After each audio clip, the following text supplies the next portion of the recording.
لوگوں کو اسی طرح معاف کرو جیسے تم خدا سے امید رکھتے ہو کہ وہ تمہیں معاف کرے گا۔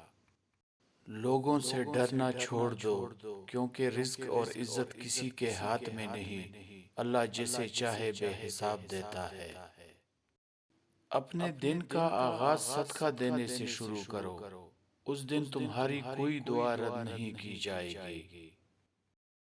کسی کی تباہ حالی پر خوش نہ ہو، خبر نہیں کل زمانہ تمہارے ساتھ بھی یہی برتاؤ کرے۔ ادب حاصل کرنا سونا جمع کرنے سے بہتر ہے۔ اپنے بچوں کو ادب کرنا سکھا کر انہیں فائدہ پہنچاؤ۔ ایسی غربت پر صبر کرنا جس میں عزت محفوظ ہو، اس امیری سے بہتر ہے جس میں ذلت اور رسوائی ہو۔ 100 دوستوں سے وہ ایک دشمن اچھا ہے جو دل میں نفرت تو رکھتا ہے لیکن منافقت نہیں۔ محبت خوبصورت انسان سے نہیں ہوتی ہے، محبت جس سے ہوتی ہے وہ خوبصورت لگنے لگتا ہے۔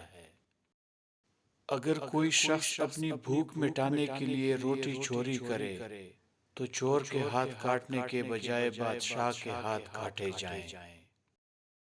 انسان کو اچھی سوچ پہ وہ انعام ملتا ہے جو اسے اچھے عمل پہ بھی نہیں ملتا، کیونکہ سوچ میں دکھاوا نہیں ہوتا۔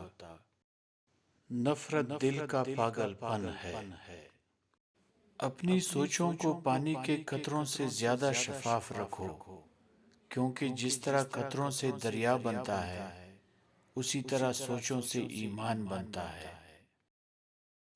لوگوں کو دعا کے لیے کہنے سے زیادہ بہتر ہے کہ ایسے عمل کرو کہ لوگوں کے دل سے آپ کے لیے دعا نکلے۔ خدا کے نزدیک کسی انسان کی عزت جتنی زیادہ ہوتی جاتی ہے، اس کا امتحان بھی اس قدر سخت ہوتا جاتا ہے۔